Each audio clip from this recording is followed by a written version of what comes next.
और रुक करेंगे अगली खबर की ओर, जहां छत्तीसगढ़ हाईकोर्ट से पूर्व सीएम अजीत जोगी के बेटे अमित जोगी को बड़ा झटका लगा है। जग्गी हत्याकांड मामले में कोर्ट ने बड़ा फैसला सुनाया है और फैसला सुनाते हुए अमित जोगी को 3 सप्ताह के अंदर सरेंडर करने के आदेश दिए हैं। यह फैसला हाईकोर्ट की चीफ जस्टिस रमेश सिन्हा की डिवीजन बेंच ने सुनाया है। अदालत के आदेश के मुताबिक जोगी को 3 हफ्ते के अंदर सरेंडर करना होगा। वहीं हाईकोर्ट के फैसले पर अमित जोगी का बयान भी सामने आया है और उसने कहा है कि मेरे साथ अन्याय हुआ है, मुझे बिना एक शब्द सुने दोषी करार दिया। मुझे भरोसा है कि सुप्रीम कोर्ट से न्याय जरूर मिलेगा। वहीं फैसले पर राम अवतार जग्गी के बेटे सतीश जग्गी का बयान भी सामने आया। उन्होंने न्यायालय और सीबीआई का आभार जताया है और कहा है कि परिवार की 20 साल की तपस्या आज सफल हुई। आखिरकार मुख्य आरोपी अमित जोगी जेल जाएंगे। इसके साथ ही बीजेपी प्रदेश प्रवक्ता अनुराग अग्रवाल ने कहा है कि छत्तीसगढ़ की शांत फिजा को दूषित करने का काम कांग्रेस ने किया है। कांग्रेस जब जब सत्ता में आती है अपराधियों को संरक्षण देती है।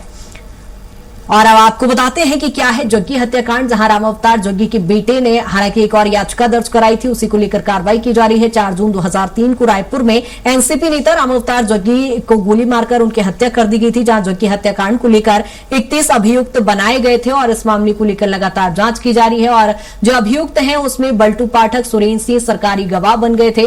अमित जोगी को छोड़कर बाकी 28 लोगों को सजा मिली थी, जहां उन्हें पहले बरी कर दिया गया था, लेकिन अब उन्हें दोषी करार दिया गया है। 31 मई 2007 को विशेष अदालत ने सबूतों के अभाव में अमित जोगी को बरी किया था। राम अवतार जग्गी के बेटे ने सुप्रीम कोर्ट में एक बार फिर अपील की थी, जिसके बाद लगातार इस पर कार्रवाई की जा रही थी और जिस पर अमित के पक्ष में स्टे लगा था। लेकिन इस मामले में अब एक बार फिर जहां सुप्रीम कोर्ट ने इसको हाईकोर्ट में एक बार फिर शिफ्ट किया था और अब हाईकोर्ट का फैसला इस पर आया है।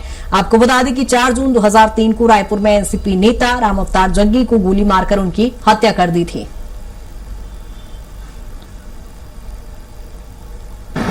जिस व्यक्ति को ट्रायल कोर्ट ने पूर्णतः दोषमुक्त कर दिया था, उसे आज बिना एक शब्द सुने दोषी करार दिया है। यह अप्रत्याशित है।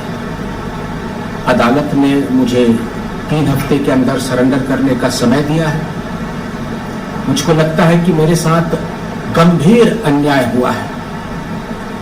मैं न्याय व्यवस्था पर पूरा विश्वास रखता हूं। मुझे पूरा भरोसा है कि सर्वोच्च न्यायालय, सुप्रीम कोर्ट से मुझे न्याय अवश्य मिलेगा। मैं पूर्ण शांति, आस्था और धैर्य के साथ आगे बढ़ रहा हूं। सत्य की जीत अवश्य होगी। देखिए, आज हनुमान जयंती है। मैं सर्वप्रथम उन्हें प्रणाम करते हुए उनका विशेष आशीर्वाद मुझे प्राप्त हुआ। मेरे परिवार की 20 साल की तपस्या आज सफल हुई। जो मेरा विश्वास था न्यायालय के ऊपर, जो मेरे यकीन था कि आज सत्य की जीत हुई है, आज मेरे पापा को न्याय मिला है, जिसके लिए मैं अनेकों और लाखों लोगों का आभार व्यक्त करता हूं। जिस पूरी जर्नी में जिन्होंने मेरा साथ दिया, न्याय का साथ दिया, सत्य का साथ दिया और आखिरकार मुख्य आरोपी अमित जोगी जेल में जाएंगे।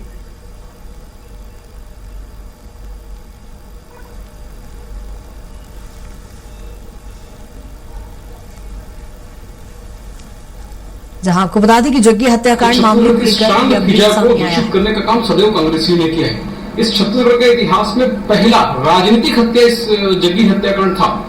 इस पे दोषी कौन होगा ये जरूर कोर्ट का मामला है, लेकिन आज भी कांग्रेस इस पे अपना स्टैंड स्पष्ट नहीं की है। कांग्रेस के प्रथम मुख्यमंत्री थे, छत्तीसगढ़ के प्रथम मुख्यमंत्री थे, कांग्रेस के बड़े पदाधिकारी थे, लेकिन आज भी कांग्रेस स्पष्ट तौर पर नहीं कह रही है कि ये सही हुआ कि गलत हुआ। कांग्रेस सदैव जब जब सत्ता में आती है वो लगातार अपराधियों का संरक्षण देती है। और न केवल जोगी जी के शासनकाल में, पिछले भूपेश बघेल का भी शासनकाल देख लीजिए।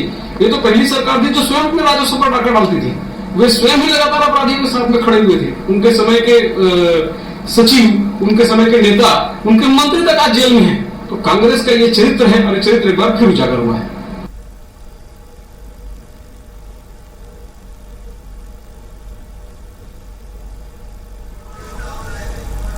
और इसी खबर पर ज्यादा चर्चा के लिए दिलीप साहू हमारे साथ जुड़ गए हैं। दिलीप, जिस तरह से देख रहे हैं अमित जोगी की मुश्किलें अब लगातार बढ़ती जा रही है। पहले उन्हें कोर्ट से बरी किया गया, अब उन्हें दोषी करार दिया गया है, लेकिन उनका बयान भी जो सामने आया है उसमें सीधे तौर पर वो कह रहे हैं कि मेरे साथ अन्याय हुआ है। जी बिल्कुल, दीपिका बता दें कि किस तरह से बहुचर्चित जग्गी हत्याकांड का मामला हुआ। 4 जून 2003 को बड़ी जो तत्कालीन एनसीपी नेशनल कांग्रेस पार्टी के जो उपाध्यक्ष हैं राम अवतार जोशी, उनकी हत्या कर दी गई थी। और हत्या में उस समय के तत्कालीन मुख्यमंत्री अजीत जोगी के बेटे अमित जोगी सहित 31 लोगों का बीच बनाया गया था, जिसमें 2 सीएसपी और लोगों को बनाया गया था, जिसमें 2 सीएसपी और टीआई भी शामिल था। तो कुल मिलाकर इस मामले में हालांकि 2 लोग बाद में, जिसमें बुल्टू पाठक और एक सुरेंद्र सिंह है, वो सरकारी गवाह बन गए थे।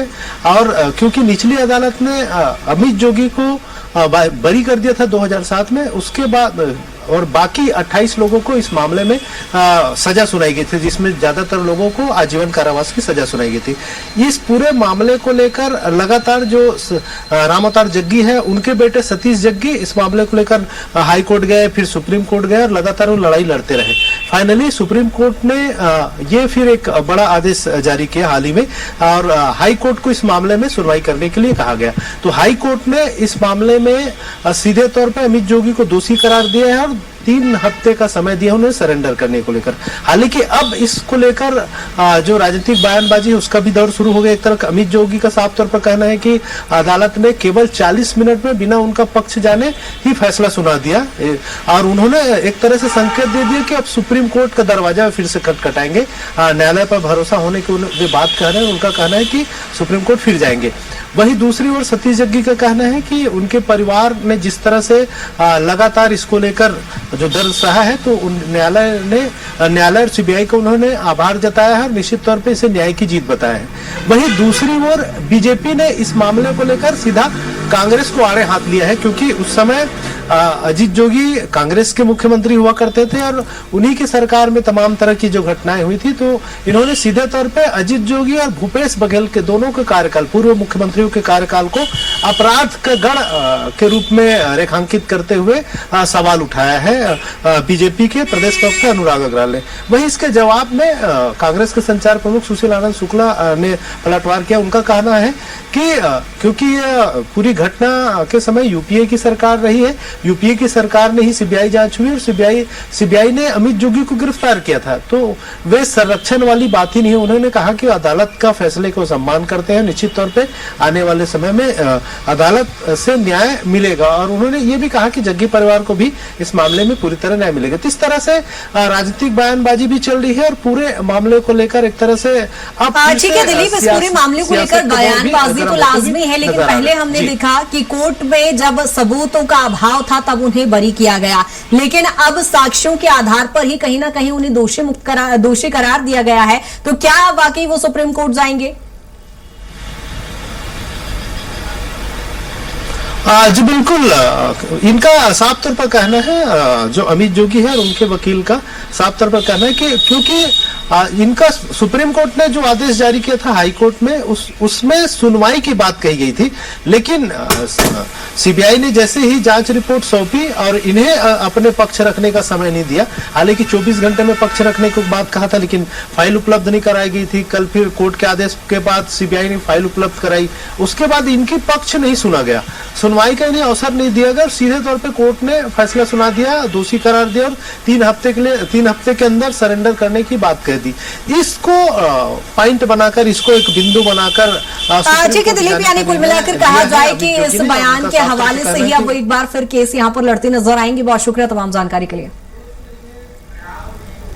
और फिलहाल इस बुलेटिन में इतना ही। बने रहिए स्वराज एक्सप्रेस के साथ। नमस्कार।